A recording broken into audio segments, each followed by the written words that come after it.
Hello and welcome to another edition of the Ducks Confidential podcast. I am James Crepea, joined as always by Ryan Clarke, as we are now, it is now upon us. Ryan, we are starting off and previewing the 2024 season and the season opener between Oregon and Idaho. Certainly not the epic matchup that we will be previewing at different points throughout the season, but the season opener nonetheless. And of course, as all things in sports, but especially in college football, with the start of the season, hope springs eternal. So the matchup that is Oregon and Idaho, the technically speaking first game of the Big Ten era for the Oregon Ducks, number 3 team in the country, that come in with just an absolute embarrassment of riches by way of talent relative to a FCS opponent, but an Idaho team that, for its level, is ranked in the top 10 in the FCS. I'm not turning them into a more formidable challenge than they're about to be. But having said that, as FCS opponents go, and you're getting somebody obviously out of the region, and this game was set up many, many years ago, quite frankly, I think in some ways Oregon's almost, I want to say, in a fortuitous position that Idaho is probably slightly better than even anticipated, and that's saying something. Because the game is still expected to be obviously extraordinarily lopsided. But this is not the lowliest of low FCS opponents one could have, but it should not be a challenge in any way, shape, or form for the number 3 team in the country. No, it shouldn't. It'll be a glorified scrimmage opportunity for the Ducks against guys that just simply aren't at the same level as this team. This is a team with national championship aspirations, and this is going to be a very lopsided affair. One could say with near certainty. I think you put it in your opponent preview that it is a near physical impossibility for Idaho to win this game, and I would say I agree with that sentiment for sure. And in terms of storylines with this Idaho team, there obviously isn't much by way of individual players to watch, matchups to watch, just because of the sheer difference in talent and athletic ability between the two sides. I think that Bill Oram mentioned an interesting enough storyline in that Idaho's quarterback Jack Lane, he went to Lake Oswego and played with Justice Lowe at one time before Lowe obviously ended up at Jesuit. So that being a local connection is interesting enough, but beyond that, it's more about the Ducks. It's more about the individuals on Oregon and the depth pieces that will inevitably get second half opportunities and what they look like, and figuring out that offensive line configuration, which it seems based on your reporting out of the last couple of weeks, there's a little bit more certainty there, or at least a more likely candidate in the interior, particularly at center. But it'll be exciting for Duck fans to get out to Autzen and for Duck football to be back. This, of course, being an early and much less important stepping stone than the games to come. Yeah, and again, to give context for folks, because I realize it is the opening opponent that it is. It's the summer, so people are still kind of enjoying the last throes of those summer days before really focusing in on any number of things football wise and whatnot. Again, not looking past or looking down at this is it's a subdivision team, so it's easy to do that. For context, the point spread is 44.5. It is one of the largest, not the largest, but it is one of the largest point spreads in all of college football this weekend. There's only 3 or 4 others that are higher, and the couple that are FCS games. And ironically enough, the highest point spread that I've seen for a Week 1 game is actually Ohio State Akron, which is not subdivision, and former Oregon OC Joe Moorhead and company. Not expected to put up much of a fight in the horseshoe for that one. But so bottom line, it's expected to be extremely, extremely lopsided. When I say borders on the physically impossible, as I did in the preview, I believe it was ESPN's football power index, which again, I'm not going to begin to delve into how that thing is calculated, but bottom line, its predictive kind of model gave Oregon a greater than 99% chance. So yes, it's expected to be what it's expected to be. No, in terms of returning players, matchups, those things, Again, an Idaho team that compared to the Idaho program of yore, when it was at the FBS level, for those who still remember that era, when, believe it or not, they were even the Sun Belt at one point. Obviously, they had a brutal stretch of history where there was just not a lot of success, hence why they dropped down to the FCS and they're in the Big Sky and doing what they're doing. But they lost basically all of their main skill position players from a year ago. And some of them, frankly, wouldn't have been too bad to play.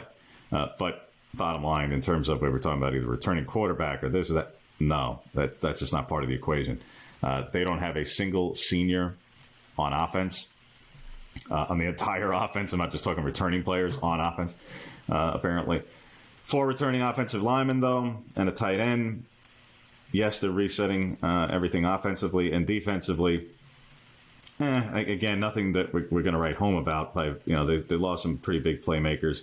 Interestingly enough, they're not an FCS team that is loaded with transfers. You would think, particularly out of the Big Sky, that there might be some of these programs, some of these rosters that are just littered with formerly Pac-12 or Mountain West castaways and players who went in the portal and then just couldn't quite find a home, and you try to rebuild that way.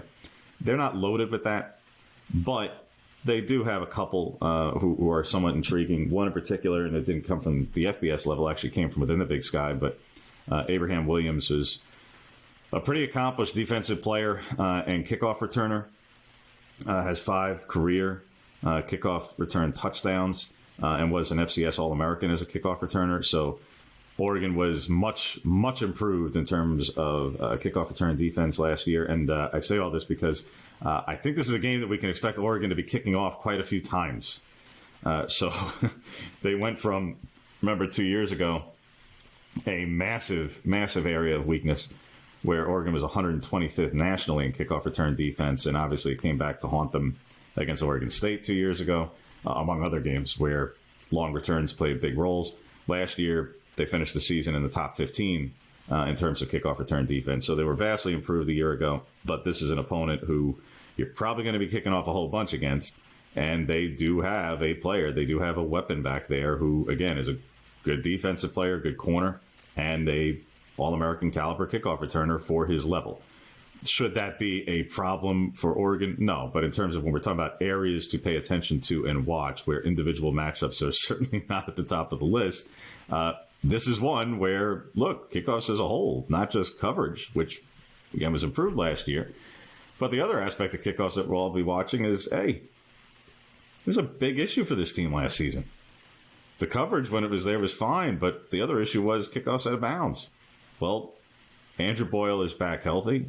You brought in Atticus Sappington to basically take over, place kicking responsibilities.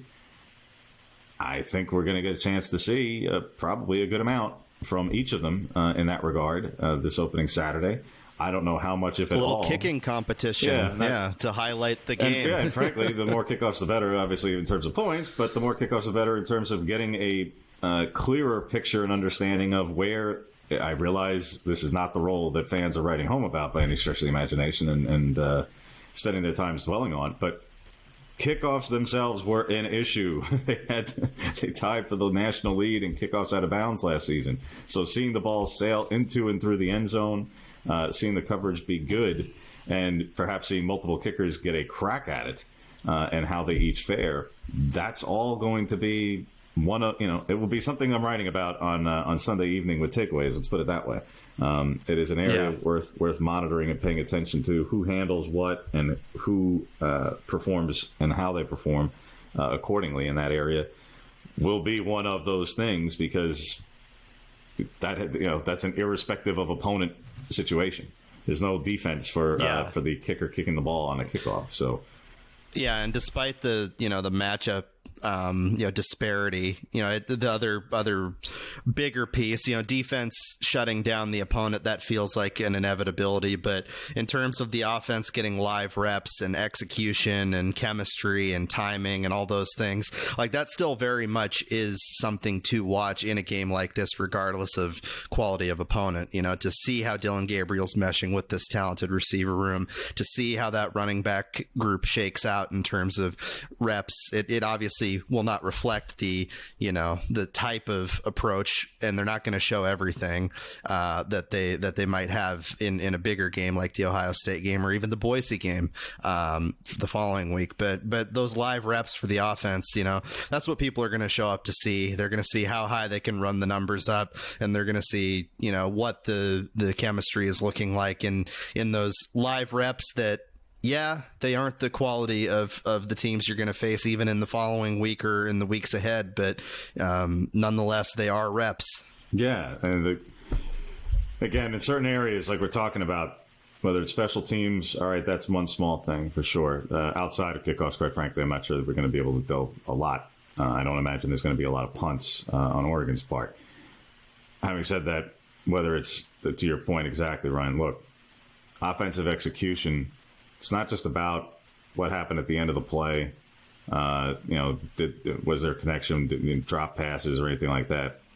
This is an area of focus, not just because it's always an area of focus and coaches talk about this stuff in fall camp here, there, and everywhere. No, this is a team that, let's not forget, one of the more heavily penalized teams in the country last season. And it wasn't pretty at times.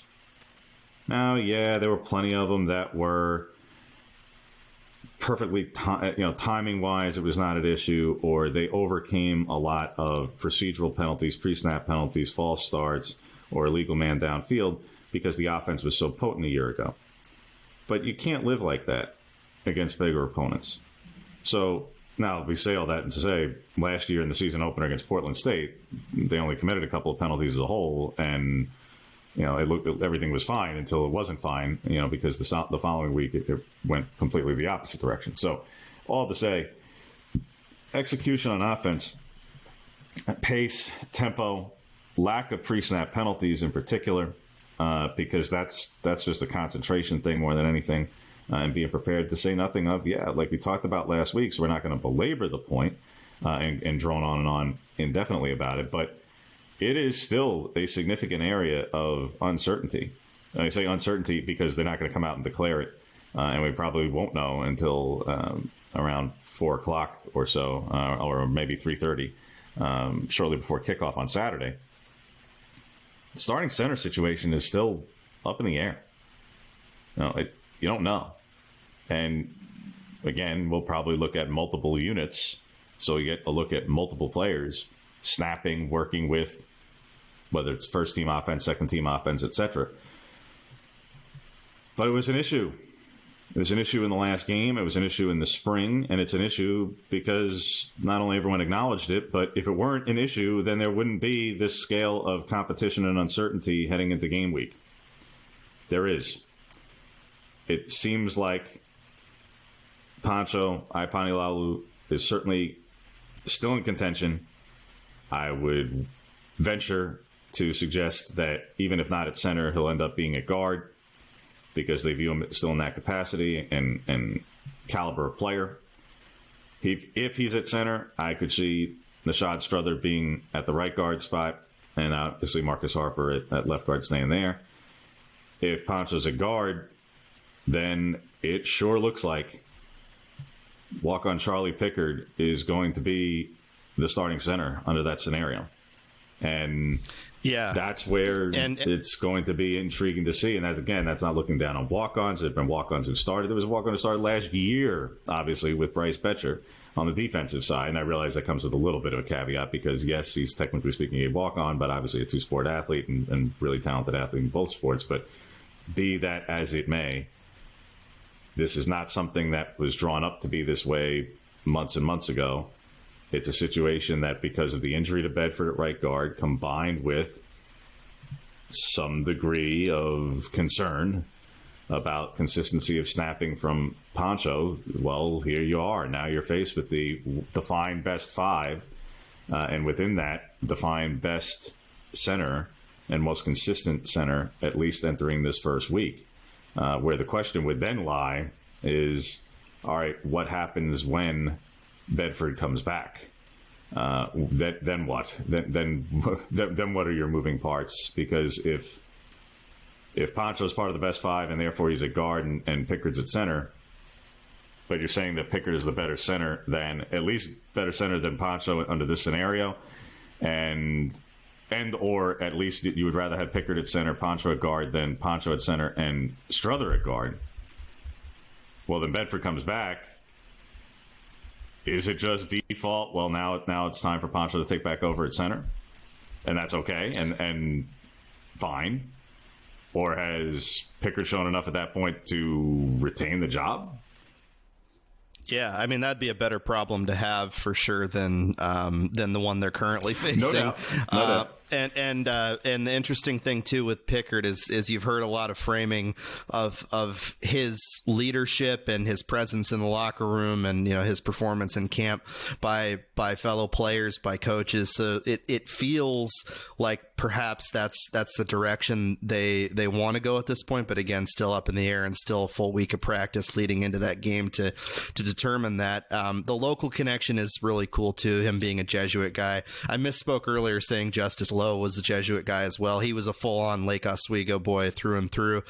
Don't want to misidentify that, particularly as the son of a Lake Oswego high school graduate. So I want to make sure the Lakers get their credit where it's due. And with Pickard, he's taken a lot of reps during camp with the first team at center, and it would be cool just given the local connection, I think, for him to get that shot, especially as a walk-on, in a really vaunted Oregon offensive line, a position that the last couple of years has been among the best position groups of its kind in the country.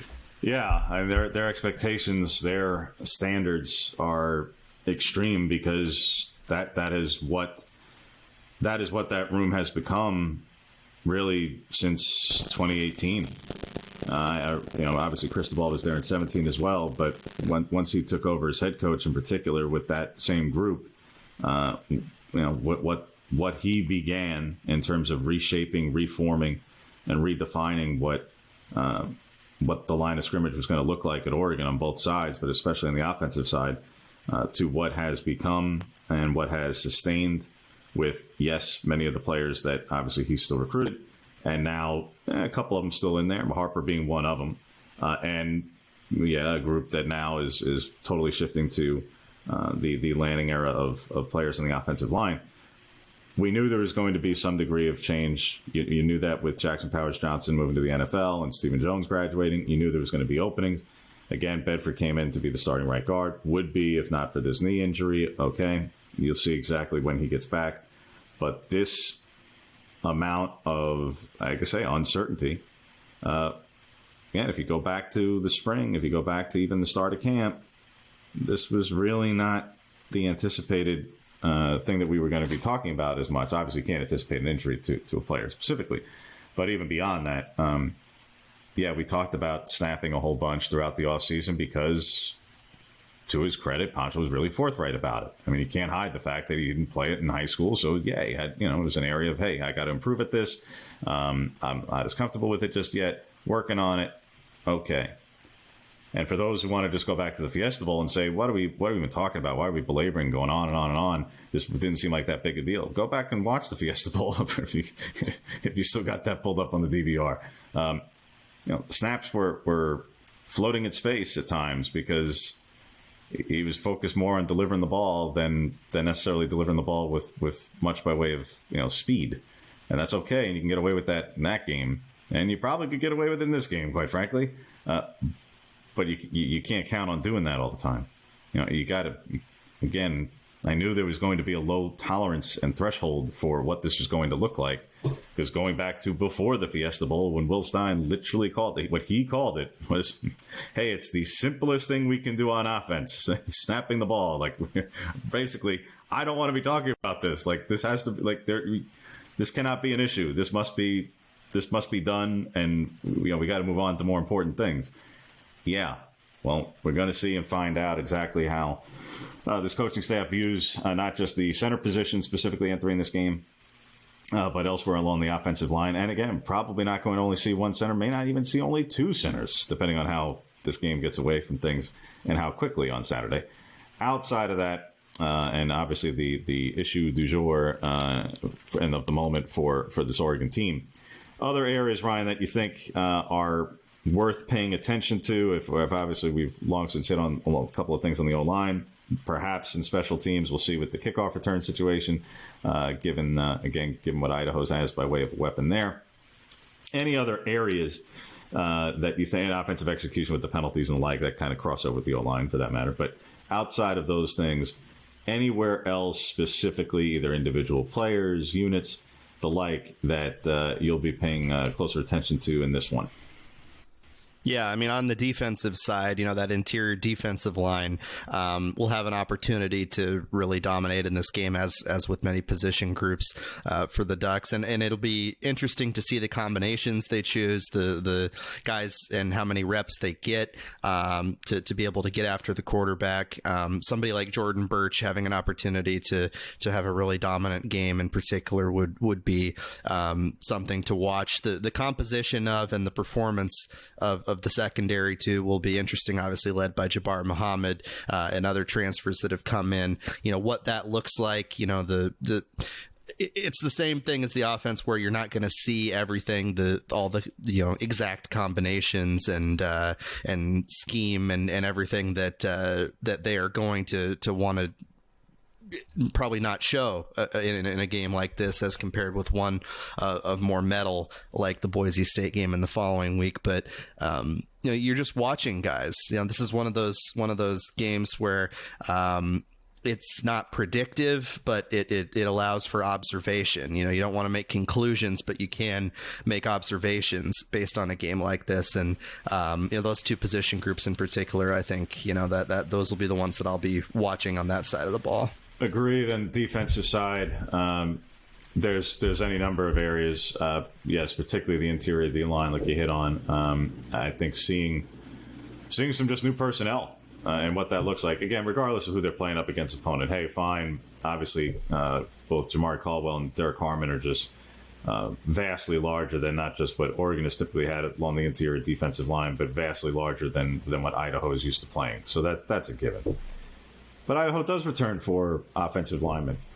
So in terms of individual matchups, that's less the issue. You're playing lower competition. That's understood, but you're not playing guys who have no game experience and no experience playing together and the like. So, how they do fare, albeit, yes, against vastly inferior competition, but is it sheerly dominant, or, how does that look? Along with some of the younger guys in the interior who, frankly, seeing them and getting their first game experience in this capacity is worth paying attention to. Of course, like you hit on with whether it's Birch or anybody else off the edge, where this team is going to be getting its sack production from outside of him, and yes, Tuioti and Uyunglele. We can all quickly recite the three names that are the most obvious, or even a couple of spots on the internal D line where maybe you get some production, particularly from Harmon, but they've got a lot of production to replace, and it came from more than just the front seven by way of pass rush. They have more talent. They have more weapons at all levels. Is there going to be some of that displayed here on this weekend? And, of course, in the secondary, yes, adding all the transfers that they did, specifically, whether, again, Muhammad, Alexander, Savage, Johnson, to say nothing of Tysheem Johnson the year before. Yes, he's a returning player, but he too is a transfer.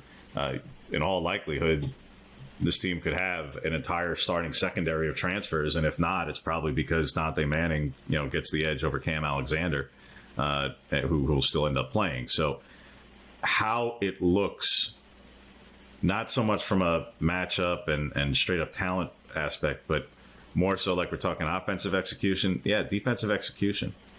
What does the pre-snap communication look like between the players in the secondary? And are there any busts that occur, which is part of the game? But if they do occur, how and where did it happen? Because this is a unit that, hey, Brandon Johnson wasn't here in the spring. And everybody says how quickly he jumped right in and hit the ground, sprinting, but wasn't here in the spring. And in the spring, that the way that Oregon and Lanning chose to split up rosters and have units basically of part starters, part backups, and the like. Okay, well, yeah, but these 5 guys, well, for one, 5. Brandon Johnson wasn't here. The other guys weren't all practicing together a whole heck of a lot. They were split up. And Jabbar wasn't here in the spring for the first 4 practices, even though it may only be spider pad days and shells. Regardless, how many practices in the spring did most, if not all, of your expected starting secondary practice together? Not just days, how many periods, how much time did they actually practice together? Not a whole lot. So, yeah, you got more of it here in camp, but even the first couple weeks of camp, it was still kind of split that way. So, all to say, what does execution look like when they are all together? And how, and frankly, how many reps they are all together past the first quarter may even be worth knowing in this particular one. But be that all as it may, these are areas, because of the amount of churn that they were sustaining on defense, both guys entering, particularly transfer-wise, and guys leaving, particularly from the defensive line off to the NFL.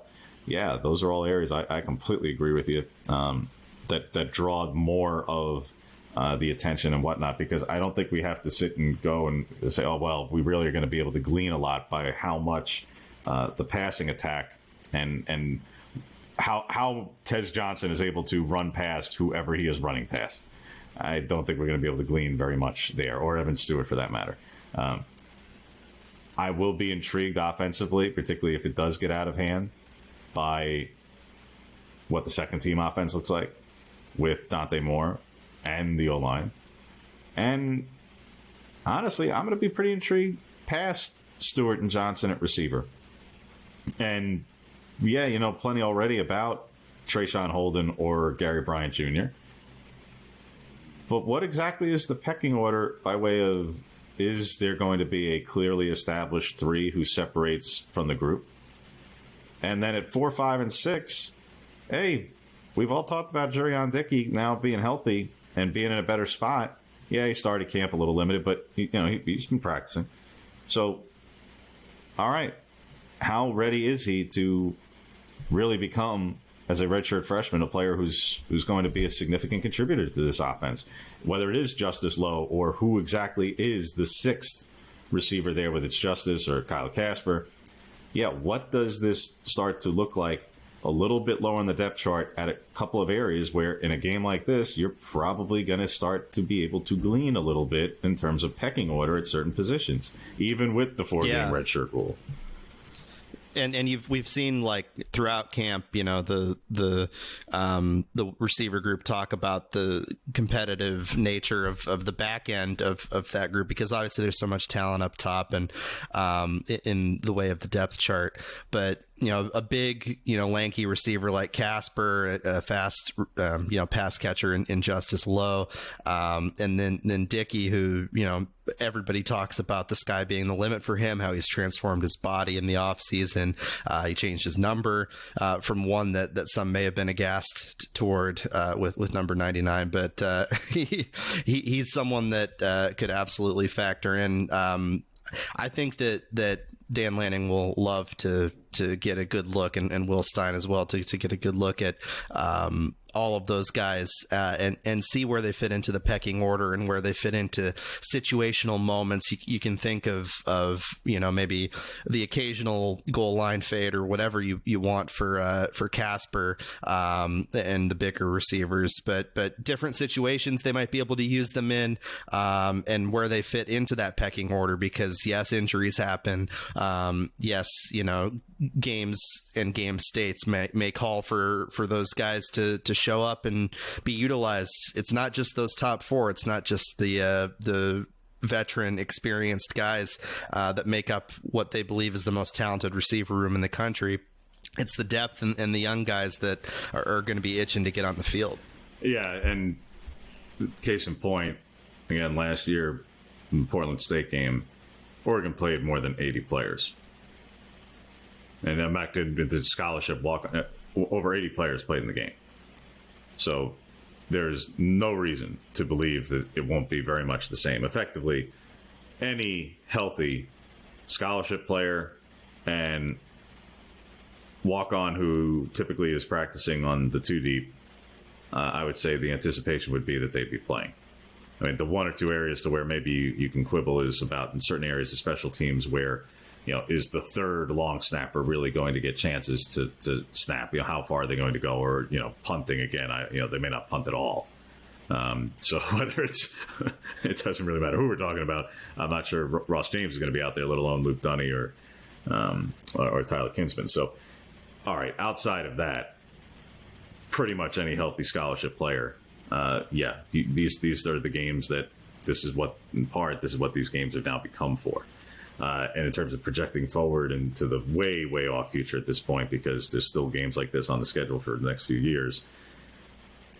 This is why in the off season, you do start to hear about more conjecture and conversation about what the future of some of these games looks like.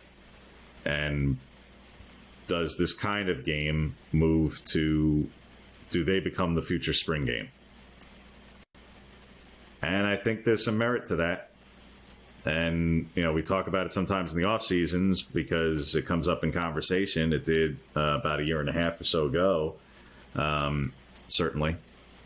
And it came up a little bit this past year. But I think it's more than just a talking point. And I think as the playoff now expands to 12, and then how long does it stay at 12, and what happens with auto bids as soon as 26, and all that conjecture and conversation, as things get further consolidated at the top between the Big Ten and the SEC, and what the playoff looks like, and who's included and who's not, and any other further realignment that may or may not happen, with reports even as recently as last week of UConn talking to the Big 12 yet again. That's not done. So as all these things shake out in there, some of the ripple effects all the way down the ecosystem of college sports and college football. And, look, when else are we going to talk about that? We're not going to randomly be talking about this in the heart of the Big Ten season. FBS versus FCS football games and the long-term future of them, as the cost of tickets goes the way it does. I don't have to tell fans about that. And this one, credit to Oregon fans, they've announced that from reserve seat standpoint that this one's sold out and it's a standing room only game. I'm sure they're still trying to sell standing room only opportunities and have at it for those who want that. For television inventory to be the cost that it is and the like. Yeah, every one of these networks still needs content for the Big Ten network, and for fans who aren't going to the game, you'll be able to watch obviously there and see what a different kind of quality of television partner and broadcast outlet looks like, even if some of the voices on the telecast are familiar to you, because I believe Yogi Roth is among others on this game. Having said that, hey, as the cost of doing business goes up, right now, not just Oregon or Oregon State or any other programs, they can get away with still paying $700,000-$800,000 to regional FCS teams to play some of these games, and it's $740,000 in the case of Oregon to Idaho. Some of these FCS games have started to get well past $1 million, depending on if teams are traveling unbelievable distances or whatnot. That's not that kind of ecosystem may not be sustainable for very much longer in a revenue sharing world. Yeah, I know New Mexico definitely wants to get rid of these FCS games after week 0. There's any number of these where but that's the point, is it becomes like, hey, what's basically upside downside kind of conversation beyond just the money. But pointed on the financial front is going to be ultimately what dictates it. As long as there's enough coming in from ticket sales, and as long as there's enough coming in from the TV partners above all, then conferences will still try to allow for this to be part of the equation. But as the cost goes up and as the value goes up, hey, we're not that many years removed from the conversation about declining attendance in college football. It's come back a little, so it's become less of a front burner issue for folks, but we're not that far removed from it. And as consolidation happens in the Big Ten and the SEC, I think you're going to start to see some of this. Yeah, we'll get a couple of year push between the playoff, between bigger games lasting longer into the season, between newer kind of matchups that you haven't seen in a while, where it'll be less of a focal point and a concern. But I do think in the long run, I don't think there's a very long future ahead outside of the next 4 to 5 years where, some of these are still on the schedule here, there, and everywhere, I don't think the FBS, FCS game is going to be something that keeps going in perpetuity. I think it is going to go by the wayside. And if it ends up moving to and becomes the new spring game, and especially if that becomes a way for selling tickets and gaining money from spring games in that way, well, okay, fine. Frankly, who's against it? When it was talked about in the offseason, again, a year plus ago, and even a little bit this past year, it wasn't like there was a whole avalanche of people who were completely against. Yeah, you had some G5 coaches who raised some concerns about, well, but if you're playing that team or that kind of team again in the fall, what do you want to give away? What don't you? I understand where they're coming from, but ultimately, if you said, no, we're just outright taking those off the schedule in the fall, they are moving to the spring, your thoughts? By the by, you're never going to get coaches to completely agree on just about anything, but by the by, there was a lot of support for it, particularly among the power conference coaches, because, they'd rather get a greater evaluation tool in the spring. And to what, as Ryan just alluded to, some of them, even at the lower level, would prefer not to have the potential landmine and the framing and the viewing of what would be a potentially catastrophic upset in the fall. If something messed up happens in the spring, you can chalk it up to any number of things and it doesn't go against the record. I'm pretty sure Deion Sanders in Colorado are hoping not to go that way this Thursday. Look, as we say, not every not all matchups and teams and opponents are created equal, even these FCS games. So yes, there are some who are obviously, whether it was formerly James Madison, now obviously North Dakota State, where look, Oregon's got one of them got North Dakota State off in this game. Was supposed to, one of the many in 2020, but got, add back to the schedule in the future years. That's one of them that's still out there. But whether it's we talked, when it came up as a topic, asked Portland State and said, hey, how do you guys feel about it if you made this move? They were all for it. So in terms of if that became the future of FCS games, could you see Oregon, Portland State as a spring game? I'll tell you this, again, go back and look at the story. I wrote it, but gosh, well over a year ago now, maybe almost 2 years ago now. Nobody's saying no institutionally. So we'll see what happens in the future of this in the long, long, long run. Like I say, it's not happening next year. It's not happening even the year after that. It is something further off, no doubt. But I don't think as these TV deals get the way they do, yes, Oregon still has FCS opponents scheduled through North Dakota State in 2028 and even Portland State the following year in 29. So it's not going away anytime tomorrow. But beyond that, yes, since this move to the Big Ten, I will be curious to see where they have different rules, by the way, about FCS games and when it isn't permissible based on how many conference home games you're slated to have that year.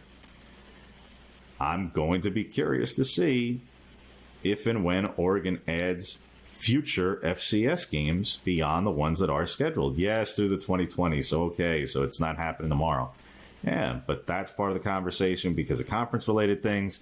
There's other conversations related to, yes, money. That will be the driving point of the conversation. Yeah, I do think it will be a topic that we probably revisit on an annual basis for the next few years until there's more of a concrete policy decision about whether it's moving it to the spring, whether it's outright eliminating them, whatever the case is, because let's call it what it is. Forget about our purposes. We're there regardless, and we have a good time doing what we do. Thrilled that it's a sold-out capacity kind of situation. But would fans be more or less inclined and happier if this were the kind of opponent that we're seeing at the beginning of a season, or if Oregon were still playing Hawaii as they were slated to? Forget about whether it's home away in a 13th game. A Mountain West opponent, or, they didn't have to completely reconfigure the schedule and drop the Texas Tech game and push that way off into the distant future because now that Oregon State is a non-conference game, having to adjust accordingly there. Yeah, I think as a whole, far be it for me to speak on behalf of fans, but I think most fans who are buying the tickets, paying for the parking, buying the concessions, the jerseys, and all the fun that goes with it, would probably prefer to watch, to play a more legitimate opponent. And also, there's opportunities to rekindle potential rivalries. I was just thinking the other day, like, wouldn't it be great if, in the way that Oregon is continuing to schedule Oregon State, should that be the case, in non-conference games, wouldn't it be great to bring back an annual game against Stanford with whatever happens with them conference-wise, whether they rejoin a reformed Pac-12 or stay in the ACC or whatever, plug them in as a regular non-conference opponent, and do what you will with other regional opponents like Boise State and Wazoo. Let's call it what it is. When do you suppose the next time Oregon's going to play Washington State? I mean, just looking at the schedules right now, based on what they have contracted, their non-conference schedules are set through 28, and in 29 they got Portland State, Utah State. They're going to add a G4 team. To say nothing of what they may or may not have to do with Oregon State to get them wedged back in, because that was a 2-year fix. They haven't even readjusted for 26, 7, 8, or 9 with Oregon State. So some of these are going to get reconfigured. Frankly, some of these FCS games may be the ones that they have to buy their way out of in order to do it. So that's why you say, what is the future of what this looks like, and how do you get there?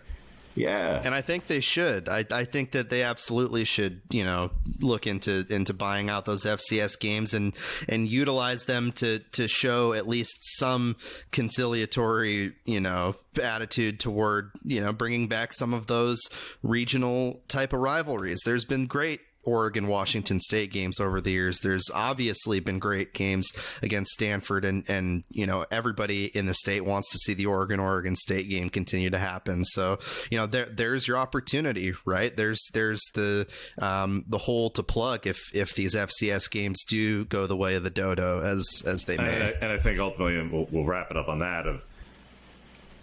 I'm not sure what the path of least resistance will be to getting the Oregon State game back on, at least for the next cluster of years after 2025. There's any number of options, so I don't want to start total speculation because it would be totally unfounded. But in terms of what are the movable parts, what would create the greatest amount of openings, Oregon's got a 3-game series with Utah State, a 2-for-1, 2 at Otts and 1 at Utah State in there.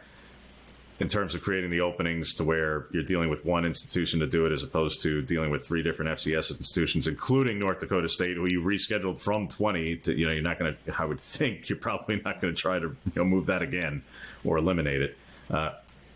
If you created one opening there by either way moving off or outright scrapping the Utah State series, that at least creates some level of stress alleviation to plug in 3 different holes there for Oregon State. Then it becomes about what do you do in 26. All right, maybe either kick the can on the Portland State game or whatever. I would say probably not the Boise State because you already adjusted that series already. Oklahoma State's the second half of a home and home. I don't think you would look to do that. So there's ways by which to get both the Oregon State game back on. And then how do you then create another opening for the possibility of whether it's more regional things, whether former Pac-12, whatever the case is. Yeah, something's got to give when you only have these number of games to play. And the games that you've already got contract. Again, and Oregon's not the only school in this spot. Obviously, we've talked about non-conference scheduling. People schedule, a decade out, basically. So, having said all these things, it will be interesting to see what the future of it all holds. But for the most immediate future, for this Saturday, Oregon, Idaho, the 24 season opener, the technical start of the Big Ten era, albeit not a Big Ten game, obviously, but the Big Ten era for Oregon football. And we haven't even touched on Dylan Gabriel a whole lot here, Ryan, because, what are we supposed to say? What do you expect to see? A really proficient, highly effective, productive, accurate quarterback, probably putting up a whole bunch of points and, broken scoreboard kind of looking numbers. Beyond that, what is there to say here?